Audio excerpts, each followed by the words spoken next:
കഴിഞ്ഞ ക്ലാസ്സിൽ നമ്മൾ പഠിച്ചാണ് റീപ്രൊഡക്ഷൻ ഇൻ ആനിമൽസിൻ്റെ സെക്കൻഡ് പാർട്ടാണ്. ജസ്റ്റ് കഴിഞ്ഞു പോയ ക്ലാസ് കാണാത്തവർക്ക് വേണ്ടി ജസ്റ്റ് എല്ലാവരും പോയിന്റ്സ് ഒന്ന് വെറുതെ പറയുന്നുണ്ട്. Reproduction is a biological process by which an organisms give rise to young ones, similar to itself. Reproduction is essential for the continuation of a species. There are two modes by which animals reproduce. These are sexual reproduction and asexual reproduction. Sexual reproduction involves two gametes, male gametes and female gametes. Fusion is take place there. Asexual reproduction involve only a single gametes or involve only a single parent. Asexual reproduction examples hydra, amoeba, paramecium, etc. Sexual reproduction അറിയാലോ, plants ആനിമൽസിൽ most നടക്കുന്നതാണ്. Cow, cat, rat എന്ത് വേണമെങ്കിലും നിങ്ങൾക്ക് എഴുതാം.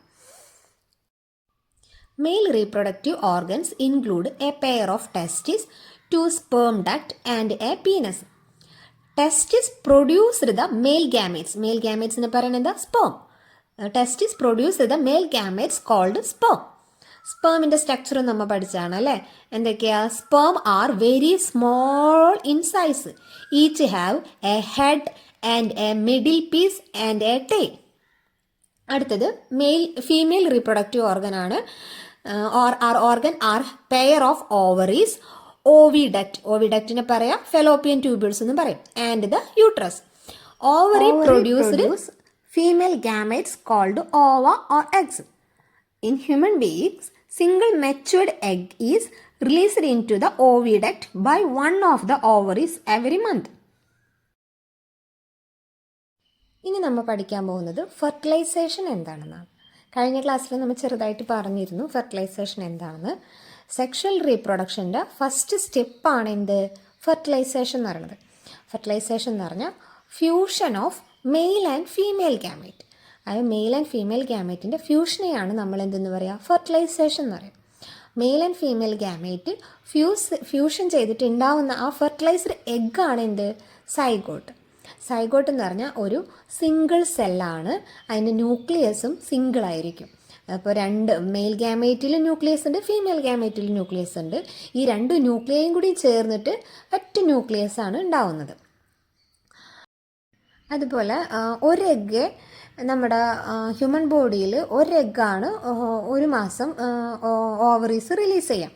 ഈ ഒരു egg ഒരുപാട് സ്പേമുമായിട്ടാണ്, ഒരുപാട് സ്പേംസ് ഉണ്ടാവും. പക്ഷെ ഫ്യൂഷൻ നടക്കുക ഒരൊറ്റ സ്പേമും ഒരൊറ്റ എഗ്ഗും തമ്മിലായിരിക്കും. മനസ്സിലായോ? സ്പേം ഒരുപാടെണ്ണം വരുമെങ്കിലും ഫ്യൂഷൻ നടക്കുന്നത് ഒറ്റ സ്പേമുമായിട്ടായിരിക്കും. ആ ഫ്യൂഷൻ ചെയ്ത് ഉണ്ടാകുന്ന ഫെർട്ടിലൈസ്ഡ് എഗ്ഗാണ് എന്ത്? സൈഗോട്ട്. ആ ഫ്യൂഷൻ, ആ പ്രോസസ്സിനെയാണ് നമ്മൾ, ആ മെയിൽ ആൻഡ് ഫീമെയിൽ ഗാമേറ്റ്സിൻ്റെ ഫ്യൂഷനെയാണ് നമ്മൾ എന്തെന്ന് പറയുക? ഫെർട്ടിലൈസേഷൻ എന്ന് പറയാം. മെയിൽ ഗാമേറ്റ്സ് ആണ് സ്പേം, ഫീമെയിൽ ഗാമേറ്റ്സ് ആണ് എന്ത്? Egg or ovum. ഇതെല്ലാം ക്ലിയർ അല്ലേ? നമുക്ക് എങ്ങനെ എഴുതാപ്പോൾ? The fusion of ovum and sperm is called fertilization. The fertilized egg is called a zygote. The zygote divides repeatedly to give rise to an embryo. സൈഗോട്ടൊക്കെ ചിലപ്പോൾ ചോദിക്കും കേട്ടോ. അപ്പം നമ്മൾ കുറച്ച് സെൻറ്റൻസ് കൂടുതൽ എഴുതാം. 2-3 സെൻറ്റൻസ് കൂടി പറഞ്ഞുതരാം. Fusion of male and female gametes to form a zygote. Zygote is a single celled fertilized egg that develops into a new embryo. മനസ്സിലായില്ലേ? ഇപ്പോൾ ഫീമെയിൽ ഗാമേറ്റ്സും ഉണ്ടോ, മെയിൽ ഗാമേറ്റ്സ് ഉണ്ട്. അപ്പോൾ അവിടെ ഫ്യൂഷൻ നടന്നിട്ടാണ് എന്തുണ്ടാവുന്നത്? ഒരു ന്യൂ ഇൻഡിവിജ്വൽ ഉണ്ടാവണേ. ഈ ന്യൂ ഇൻഡിവിജ്വലിന് അമ്മയുടെയും അച്ഛൻ്റെയും ക്യാരക്ടറുകൾ കുറച്ച് കിട്ടും. അപ്പം നമ്മുടെ സിബ്ലിങ്സിനൊക്കെ എന്തായിരിക്കും? നമ്മളുടേതായ കുറേ സാമ്യതകൾ ഉണ്ടാവും നമ്മുടെ സിബ്ലിങ്സിന്. അതുപോലെ നമുക്ക് നമ്മുടെ പാരൻസിനായിട്ടും എന്തുണ്ടാവും? സാമ്യതകളുണ്ടാവും. നമ്മൾ പുറത്തുനിന്നൊക്കെ വല്ല കുട്ടികളൊക്കെ കാണുമ്പോൾ പറയില്ല, നിന്നെ കണ്ടപ്പോൾ മനസ്സിലായിട്ടാ നീ ഇന്ന വീട്ടിൽ തിന്നല്ലേ, അല്ലെങ്കിൽ അത് നിൻ്റെ ചേട്ടനല്ല, അത് കണ്ടാൽ ചെറിയൊരു മുഖച്ചായി ഉണ്ട് കേട്ടാ, അങ്ങനെയൊക്കെ പറയില്ല. അതെന്തുകൊണ്ടാണ്? ഈ മെയിൽ ഗാമേറ്റ്സിലും ഫീമെയിൽ ഗാമേറ്റ്സിലും അമ്മയുടേതായ ക്യാരക്ടറും ആ ഒരു കാണാനുള്ള രൂപവും ഫിസിക്കലായിട്ടുള്ളതും ഒക്കെ ഈ ഒരു ന്യൂക്ലിയസിൽ ഉണ്ടായിരിക്കും. അതേപോലെ തന്നെ അച്ഛൻ്റെ ആ ഒരു രൂപവും അല്ലെങ്കിൽ അച്ഛൻ്റേതായ പല സ്വഭാവങ്ങളും എന്തിലുണ്ടായിരിക്കും? മെയിൽ ഗാമേറ്റ്സിൽ അടങ്ങിയിട്ടുണ്ട്. അപ്പോൾ അത് തമ്മിൽ ഫ്യൂഷൻ നടന്നിട്ടുണ്ടാവുന്ന കുട്ടിയിൽ എന്തായിരിക്കും? എന്തായിരിക്കും, ആ ഒരു ഇൻഡിവിജ്വലിൽ എന്തായിരിക്കും, ഈ രണ്ട് ക്യാരക്ടറുകളിലും കുറേ ഫെർട്ടിലൈസേഷൻ രണ്ട് തരത്തിലാണുള്ളത്. External ഫെർട്ടിലൈസേഷനും internal ഫെർട്ടിലൈസേഷനും. എന്തായിരിക്കും എക്സ്റ്റേണൽ ഫെർട്ടിലൈസേഷൻ? ആ വേർഡിൽ തന്നെയുണ്ട് അല്ലേ, എക്സ്റ്റേണൽ അല്ലെങ്കിൽ ഇൻറ്റേർണൽ, അത് ആ വേർഡിൽ തന്നെയുണ്ട്. ഇൻറ്റേർണൽ എന്ന് പറഞ്ഞാൽ എന്താ, ഉള്ളിൽ. അപ്പോൾ ഫെർട്ടിലൈസേഷൻ നടക്കുന്നത് എവിടെയായിരിക്കും, ഫീമെയിൽ ബോഡിയുടെ ഉള്ളിൽ വെച്ചായിരിക്കും ഫെർട്ടിലൈസേഷൻ നടക്കുക. ആ എഗ്ഗും സ്പേമും തമ്മിലുള്ള ഫ്യൂഷൻ നടക്കുന്നത് എവിടെ വെച്ചായിരിക്കും, ഫീമെയിൽ ബോഡിയുടെ ഉള്ളിൽ വെച്ചായിരിക്കും. അപ്പോൾ എക്സ്റ്റേണൽ എന്ന് പറഞ്ഞാൽ എന്തായിരിക്കും, ഫീമെയിൽ ബോഡിയുടെ പുറത്ത് വെച്ചായിരിക്കും ഫെർട്ടിലൈസേഷൻ നടക്കുക. അതിനെയാണ് നമ്മൾ എന്തെന്ന് പറയുക, എക്സ്റ്റേണൽ ഫെർട്ടിലൈസേഷൻ എന്ന് പറയുക. ഈ എക്സ്റ്റേണൽ ഫെർട്ടിലൈസേഷൻ കോമൺ ആയിട്ട് നടക്കുക അക്വാട്ടിക് ആനിമൽസിലായിരിക്കും. അതായത് മെയിലും ഫീമെയിൽ ഫിഷ് എന്ത് ചെയ്യും, മെയിൽ ഫിഷും ഫീമെയിൽ ഫിഷും ആ ഒരു സ്പ്രിംഗ് സീസൺ അല്ലെങ്കിൽ ആ ഒരു സീസണൊക്കെ ആകുമ്പോൾ ഇവർ അടുത്ത് വരും. അങ്ങനെ മെയിൽ ഫിഷും ഫീമെയിൽ ഫിഷും അടുത്ത് വന്നിട്ട് ഫീമെയിൽ ഫിഷ് എന്ത് ചെയ്യും, ഹൺഡ്രഡ്സ് ഓഫ് എഗ്സ് ലേ ചെയ്യും, വെള്ളത്തിലിടും. ഹൺഡ്രഡ്സ് ഓഫ് എഗ്സ് അവർ ലേ ചെയ്യും. അതേസമയത്ത് ഹ്യൂമൻ ബീയിങ്സ് ഒരു എഗ്ഗേ ഉള്ളൂ കേട്ടോ ഹ്യൂമൻ ബീയിങ്ങിന്. അത് ഇൻറ്റേർണൽ ഫെർട്ടിലൈസേഷൻ ആയതുകൊണ്ട് ഈ എഗ്ഗിനൊക്കെ നാശം സംഭവിക്കാനുള്ള ചാൻസ് കുറവാണ്. പക്ഷെ അതേ സ്ഥാനത്ത് ഫിഷിൻ്റെ ഒക്കെ കേസിൽ എന്താ, അവർ എഗ്ഗ് പുറത്താണ് ഇടുന്നത്. അപ്പോൾ മറ്റുള്ള ഫിഷുകളോ മറ്റുള്ള ജീവികളോ അത് ഭക്ഷിക്കാനോ അല്ലെങ്കിൽ നഷ്ടപ്പെട്ടു പോകാനോ ചാൻസ് കൂടുതലുള്ളത് കൊണ്ടാണ് അവരെന്തെയ്യുന്നത്, ഹൺഡ്രഡ്സ് ഓഫ് എഗ്സ് വെള്ളത്തിലിടുന്നത്, അവർ ലേ ചെയ്യുന്നത്. ആ ഒരു സമയത്ത് തന്നെ എന്ത് ചെയ്യും, ഈ ഫീമെയിൽ ഫിഷ് എഗ് ലേ ചെയ്യുമ്പോൾ മെയിൽ ഫിഷ് എന്ത് ചെയ്യും, സ്പേംസും പുറത്തു വിടും. ഈ മെയിൽ റീപ്രൊഡക്റ്റീവ് ഓർഗൻ അത് എന്ത് ചെയ്യും, സ്പേംസും പുറത്തു വിടും. ഈ സ്പേമും ഈ എഗ്ഗും തമ്മിൽ വെള്ളത്തിൽ വെച്ചിട്ട്, അതായത് ഫീമെയിൽ ഫിഷിൻ്റെ ബോഡിയുടെ ഉള്ളിൽ വെച്ചല്ല, വെള്ളത്തിൽ വെച്ചിട്ടാണ് ഈ ഒരു ഫ്യൂഷൻ നടക്കുന്നത്, ഈ ഫെർട്ടിലൈസേഷൻ നടക്കുന്നത്. അതുകൊണ്ടാണ് അതിന് നമ്മൾ എന്തെന്ന് പറയുന്നത്, എക്സ്റ്റേണൽ ഫെർട്ടിലൈസേഷൻ എന്ന് പറയുന്നത്. ഇൻറ്റേർണൽ ഫെർട്ടിലൈസേഷൻ എന്ന് പറഞ്ഞാൽ ഫീമെയിൽ ബോഡിയുടെ ഉള്ളിൽ വെച്ചിട്ടാണ് ഈ സ്പേമും എഗ്ഗും തമ്മിലുള്ള ഫ്യൂഷൻ നടക്കുന്നത്. അതേ സ്ഥാനത്ത് ഈ എക്സ്റ്റേണൽ ഫെർട്ടിലൈസേഷൻ്റെ കേസിൽ വരുമ്പോൾ ഫീമെയിൽ ബോഡിയുടെ ഉള്ളിൽ വെച്ചിട്ടല്ല ഫെർട്ടിലൈസേഷൻ നടക്കാം. നമുക്ക് എങ്ങനെ എഴുതാമെന്ന് നോക്കാം. Fertilization which take place inside the female body is called internal fertilization. Internal fertilization occur in many animals including humans, cow, dog and hen. External fertilization എന്ന് പറഞ്ഞാൽ എന്താ, അപ്പോൾ fertilization take place outside the female body is called external fertilization. Example frog, fish, starfish etcetera. നമ്മളെല്ലാവരും കേട്ടിട്ടുള്ള ഒരു വേർഡാണ് അല്ലേ, test tube baby. എന്താണ് ടെസ്റ്റ് ട്യൂബ് ബേബി? ഒരു ബേബി ടെസ്റ്റ് ട്യൂബിൻ്റെ ഉള്ളിൽ ഉണ്ടാവണമാണോ? ഇപ്പോൾ ചില ഫീമെയിൽസിൽ ഫെലോപ്പിയൻ ട്യൂബ്യൂൾസിൽ എന്തുണ്ടാവും, ബ്ലോക്ക് ഉണ്ടാവും. അപ്പം നമ്മുടെ ഈ മെച്വറായിട്ടുള്ള ഓവത്തിന് എന്ത് ചെയ്യാൻ പറ്റില്ല, സ്പേമുമായിട്ട് ഫ്യൂഷൻ ചെയ്യാൻ പറ്റത്തില്ല, സ്പേമിന് ഓവത്തിൻ്റെ അടുത്തേക്ക് എത്താൻ പറ്റത്തില്ല ഫെലോപ്പിയൻ ട്യൂബിൽ ബ്ലോക്ക് ഉള്ളതിൻ്റെ പേരിൽ. അപ്പം അങ്ങനെയുള്ള സാഹചര്യങ്ങളിൽ എന്ത് ചെയ്യും, ഡോക്ടർമാർ ഈ മെച്വറായ ഓവത്തെ കളക്ട് ചെയ്യും, അതുപോലെ ഫ്രഷ് ആയിട്ടുള്ള സ്പേമും കളക്ട് ചെയ്യും. അങ്ങനെ കളക്ട് ചെയ്തിട്ടുള്ള സ്പേമിനെയും ഓവത്തെയും ലബോറട്ടറിയിൽ വെച്ചിങ്ങാണ്ട് ഫ്യൂഷൻ ചെയ്യിക്കും.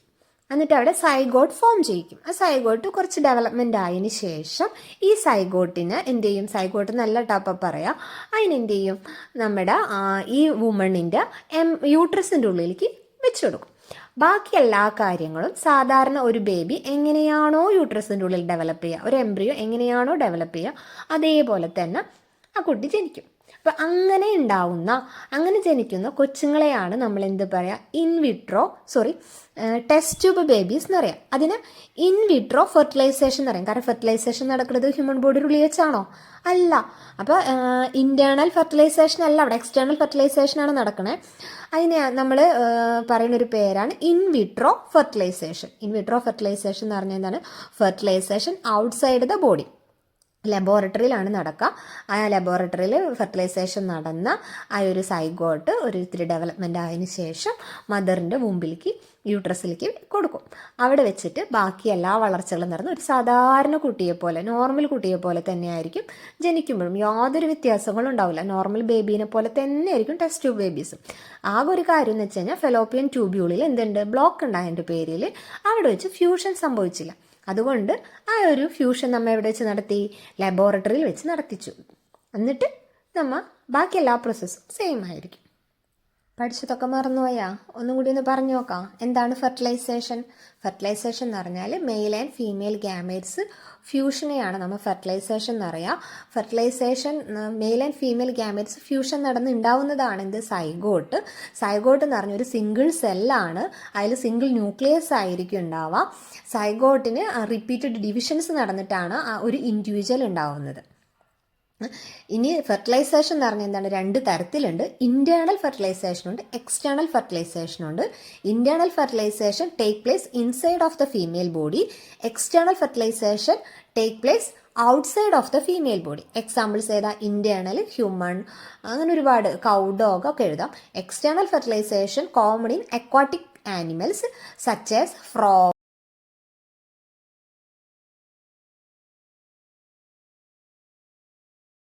അതുപോലെ പിന്നെ നമ്മൾ പറഞ്ഞാൽ test tube baby. Test tube baby എന്ന് പറഞ്ഞാൽ എന്താ, അത് ഫെലോപ്പിയൻ ട്യൂബ്യൂൾസിൽ ബ്ലോക്കോ മറ്റെന്തെങ്കിലും കാര്യങ്ങളുണ്ടെങ്കിൽ ഫ്രഷ് ആയിട്ട് മെച്യൂർ ആയിട്ടുള്ള എഗ്ഗിനെയും ഫ്രഷ് ആയുള്ള സ്പേമും കളക്ട് ചെയ്തിട്ട് ലബോറട്ടറിയിൽ വെച്ചിട്ട്, അതായത് IVF എന്ന് വെച്ചാൽ in vitro fertilization outside the body.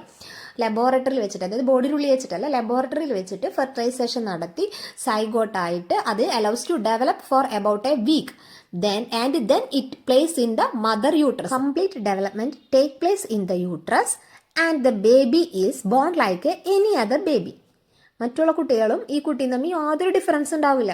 മനസ്സിലായോ? ടെസ്റ്റ് ട്യൂബ്, അതായത് ഇൻവിട്രോ ഫെർട്ടിലൈസേഷൻ നടത്തി എന്ന് വെച്ചിങ്ങാണ്ട് ഈ കുട്ടിയും സാധാരണ ജനിക്കുന്ന കുട്ടികളും തമ്മിൽ യാതൊരു വ്യത്യാസം ഉണ്ടാവില്ല. ആ ഫെർട്ടിലൈസേഷൻ മാത്രമാണ് പുറത്ത് വെച്ചത്.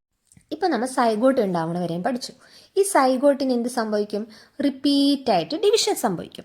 അങ്ങനെ റിപ്പീറ്റ് ചെയ്ത് ഡിവൈഡ് ചെയ്തിട്ടാണ് എന്തുണ്ടാവുന്നത്, ഒരു എംബ്രിയോ ആയി മാറുന്നത്. ഈ ഒരു പിക്ചറിൽ നോക്കിയാൽ മെച്ചറായിട്ട് എഗ്ഗിൻ്റെയും റിലീസാവും.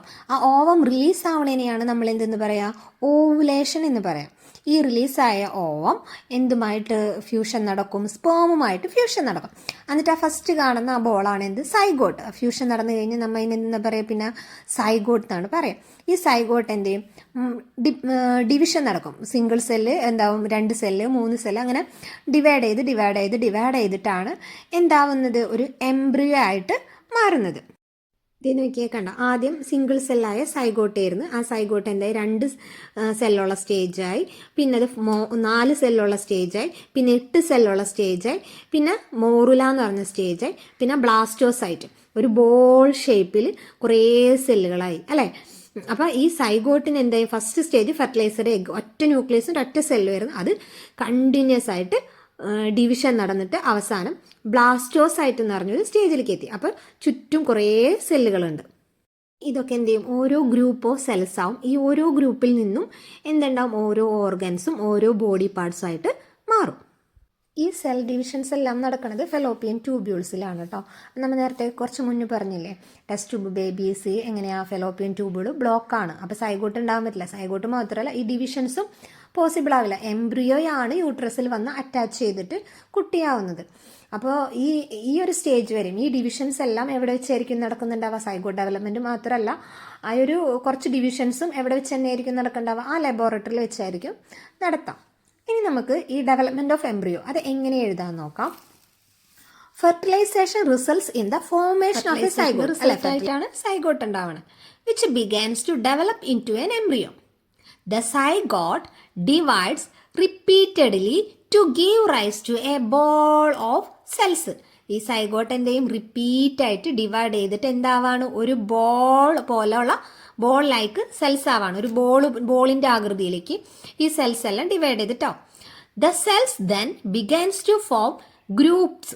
ആ സെൽസ് എല്ലാം എന്ത് ചെയ്യും, ഓരോ ഗ്രൂപ്പുകളായിട്ട് മാറും. എന്ന് വെച്ചാൽ ആ സെല്ലിൻ്റെ ഉള്ളിൽ തന്നെ കേട്ടോ, അങ്ങോട്ട് ഒരു ഗ്രൂപ്പ് ഇങ്ങോട്ട് ഒരു ഗ്രൂപ്പ് അങ്ങനെ ഓടിപ്പോവല്ല, ആ റൗണ്ടിൻ്റെ ഉള്ളിൽ തന്നെ കുഞ്ഞു കുഞ്ഞു ഗ്രൂപ്പുകളായിട്ട് മാറും. That develops into different tissues and organs of the body.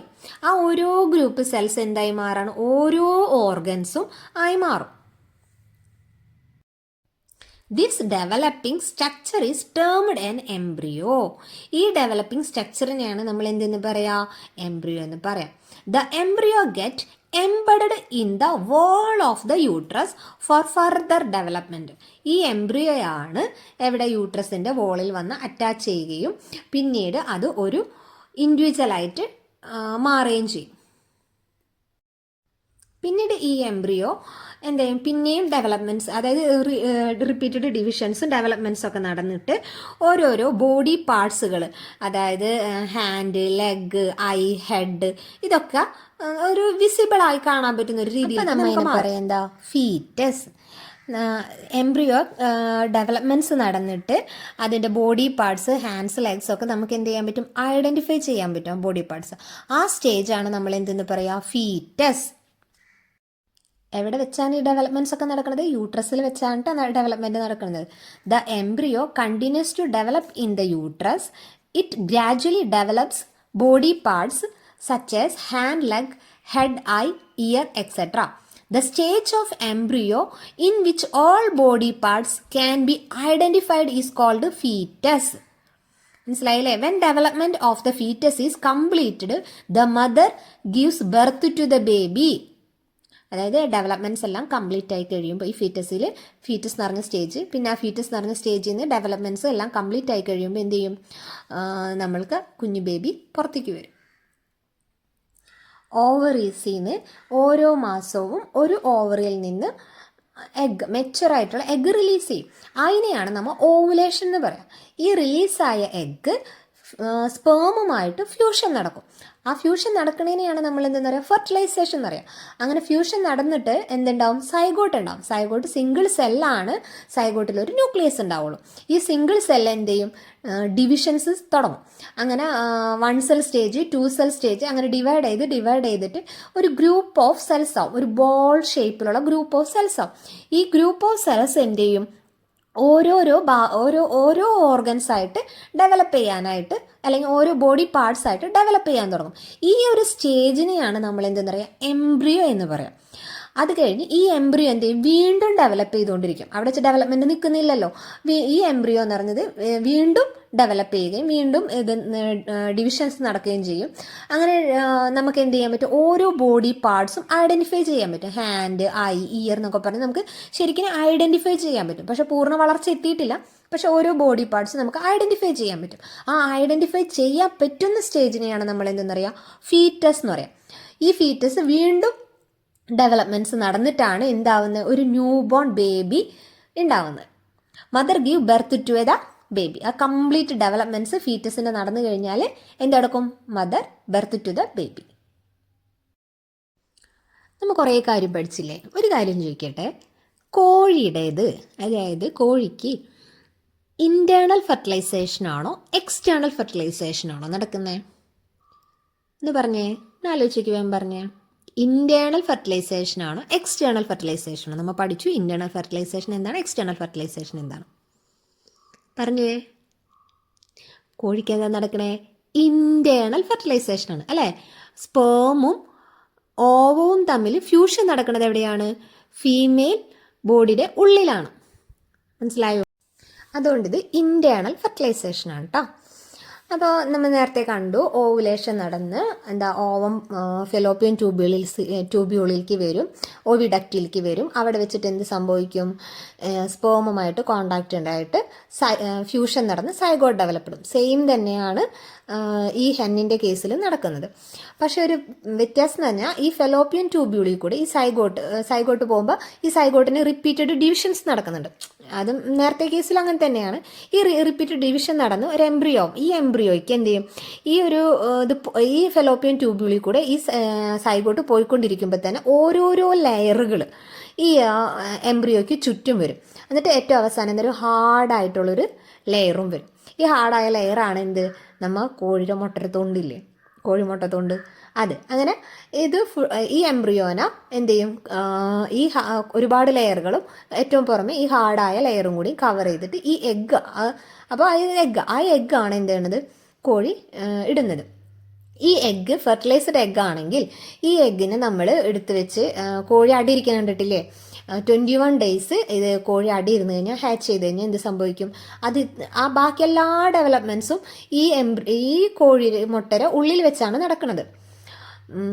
നമ്മുടെ ഹ്യൂമൻ ബീയിങ്സിൻ്റെ കേസിൽ എംബ്രിയോയുടെ ഡെവലപ്മെൻറ്റ്സ് യൂട്രസിൽ വെച്ചാണ് നടക്കുന്നത്.